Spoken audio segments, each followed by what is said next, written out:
Hi everyone, welcome to Monica's Singapore Kitchen. Today I will be cooking baked BBQ buns with vegetarian char siu filling. These buns have a flaky and buttery crust, which is a perfect savory snack any time of the day. Come along with me to see how these buns are made. First, we will make the filling. So we need to cut the onions into half cm cubes. I've used half big onion, 150 grams.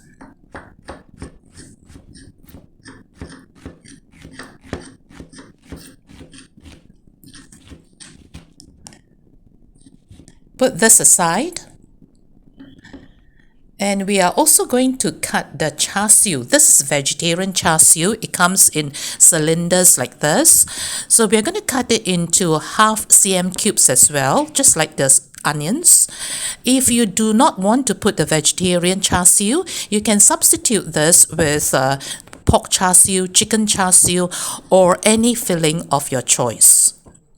So cut into half cm cubes. Put this aside as well. Now we are going to make the sauce, which comprises of 2 tablespoons of char siu sauce, half tablespoon of soya sauce,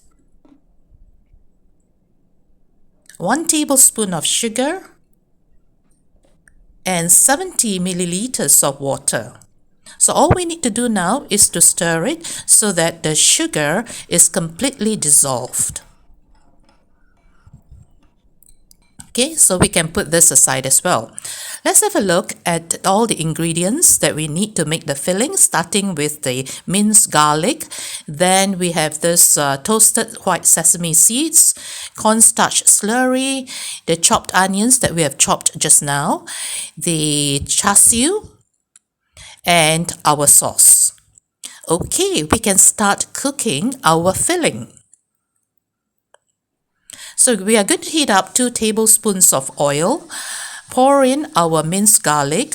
So we just need to lightly brown the garlic. So we stir fry for about a minute. So when that happens, we will then add in our diced onions. So stir fry for a minute until the onions are softened.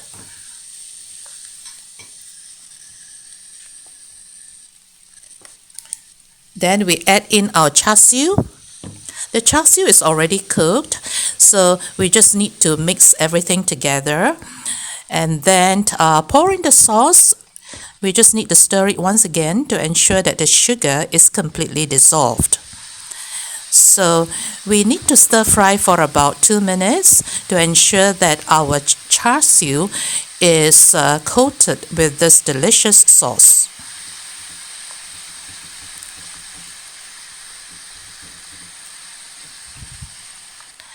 So the next thing we want to add is our cornstarch slurry. Stir the slurry first because the flour tends to settle at the bottom.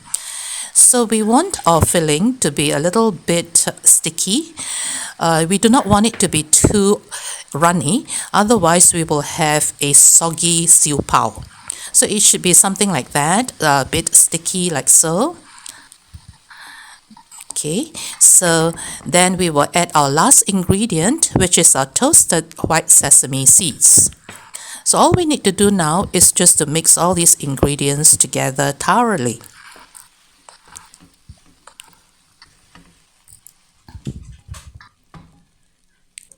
Okay, so we can dip this filling into a container, spread it out, and cool it.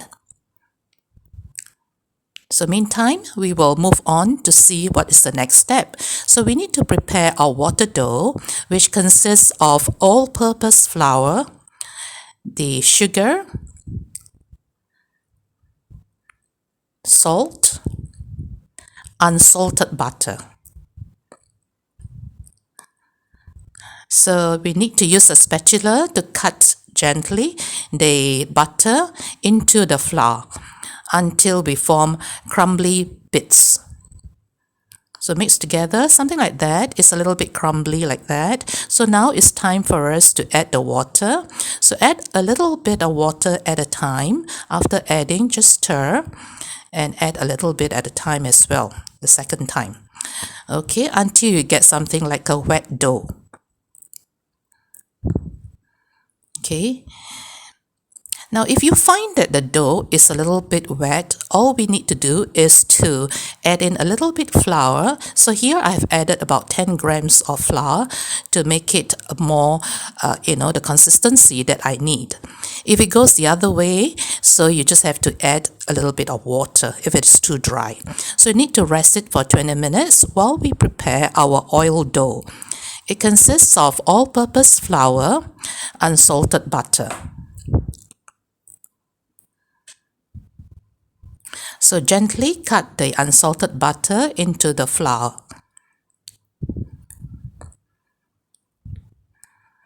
Cut and mix until it forms these crumbs. Yeah, so you can see that there are many pieces of crumbs. So we need to gather these crumbs together, gently press them together like so. Okay, so when you reach this stage, we can lift it up and put it on our surface. You'll find that it is not easy, you are not able to roll it because it's very crumbly. So we need to press it into a log. Yeah, so gently press it into an even log. Use a dough cutter to cut it into 16 pieces.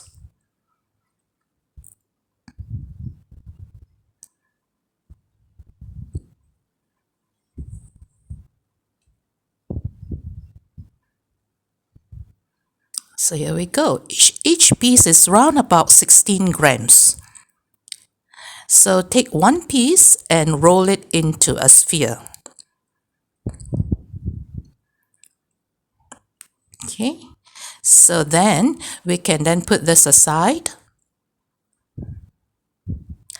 And we want to cover this with aluminum or rather cling wrap. So remember to cover this to prevent it from drying out. So our water dough has rested for 20 minutes. So now it's ready for us to roll.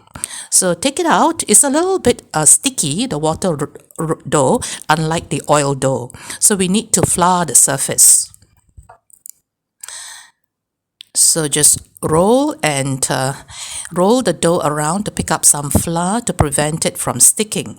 So for this dough, we can just roll it into a log, an even log.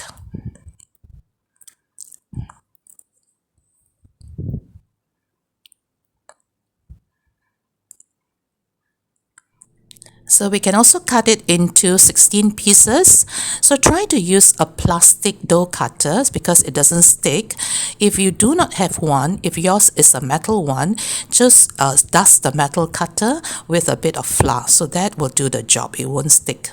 So we've got 16 pieces. Each piece is about 26 grams. Okay, so take one of these pieces and then fold the sides in. Pinch the sides into the center to form a smooth ball. So I further smoothen the ball by rolling it on the palm of my hand. Okay, so you get a nice smooth ball. So this ball is going to join the rest of the balls. Okay.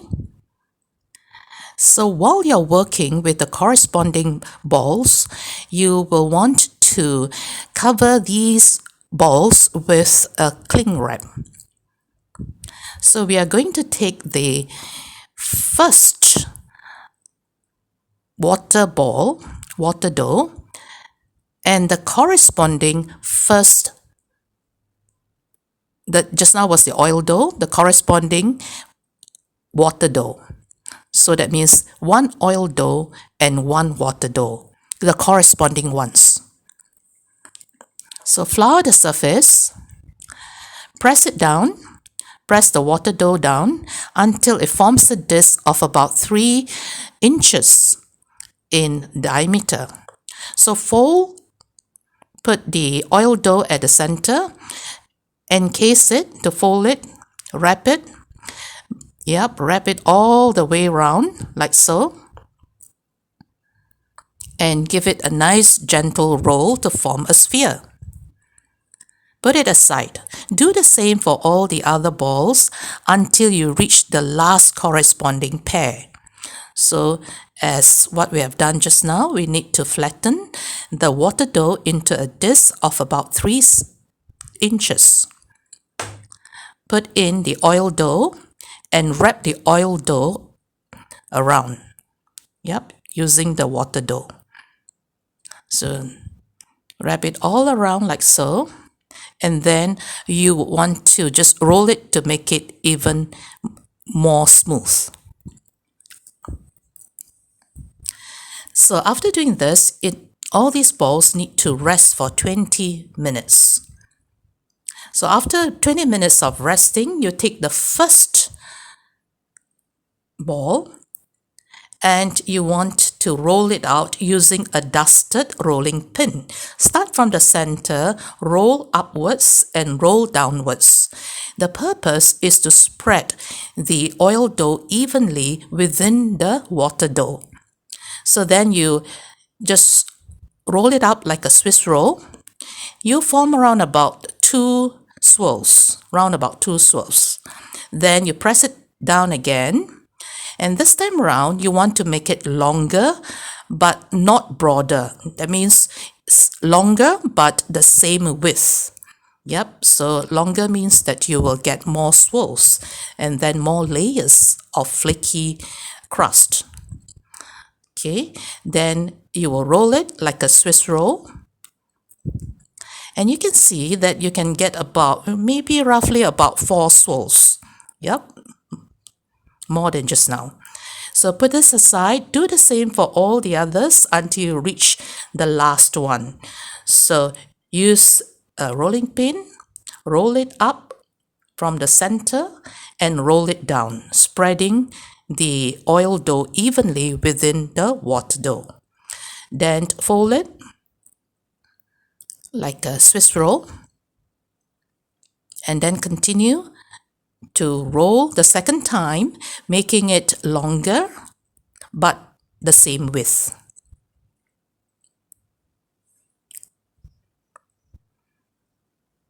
Okay, so we are done with all these spirals and let it rest for about 20 minutes. Remember to cover all your ingredients. Now let's have a look at our filling. So I have divided it into 16 parts. Each one is about 36 grams. So take the first one, stand it up and press from the top down. Then you use a rolling pin to roll up, roll down, then turn 90 degrees, roll up and roll down also. So this is to ensure that we get a sphere and also make these sides a little bit thinner than the center, just like what you would do when you make pao. Okay, so put the filling at the center and let's make the pleats. Make the first pleat and push subsequent pleats towards the first pleat, the previous pleat, and then give it a press. Always maintaining the thumb at the first pleat.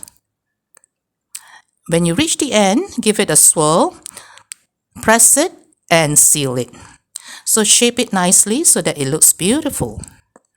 Okay, so remember to seal it completely because we do not want the filling to the juice to ooze out during the baking process.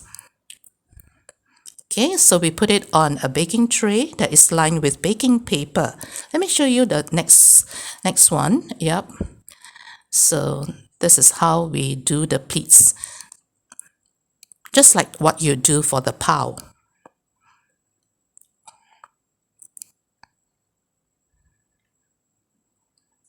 Okay, so give it a good little shape and then put it with the others on the baking tray. Okay, so now we need to baste it. So to do that, we need to crack 2 eggs. My eggs are rather small, so that's why I use 2. If yours is big, just 1 will be sufficient. Lightly beat the eggs. Use a soft brush to baste the top, the sides, all the way down to the bottom. We want a beautiful golden brown Siu Pau all the way down. Yeah, the whole Siu Pau is golden brown. So we do it all over, and then when you're finished, you put it into a preheated oven at 90 degrees Celsius for 20 minutes. Middle rack and no fan. So after 20 minutes, take it out for the second basting process. So again, we are going to use our egg wash and baste all our buns until we reach the last bun. Okay, also sprinkle a little bit of toasted white sesame seeds on top. It gives it a very nice fragrance. So then we bake at 190 degrees Celsius for 30 minutes, middle rack and no fan. So after baking for extra 30 minutes, our golden browned Siu Pau is ready. So this Siu Pau is can be found in Chinese bakeries. They are sold there. Since making Siu Pau is rather time-consuming, you can prepare the filling for about a few days in advance before wrapping them for baking. Feel free to substitute any type of filling, example pork char siu, chicken char siu, minced meat, or any other filling your heart so desires. Let's cut one of them. The pastry is flaky and crispy. Can you see the many layers of thin flaky dough? The juicy vegetarian pork char siu pao, the filling itself is cooked in sticky sauce, which makes every bite a delight. The flavor is salty and sweet at the same time. This crispy, juicy meat is an excellent pairing. You hear the crispy sound. Do you hear it? Yep. You have a wonderful day. Thanks for watching, and as always, happy cooking!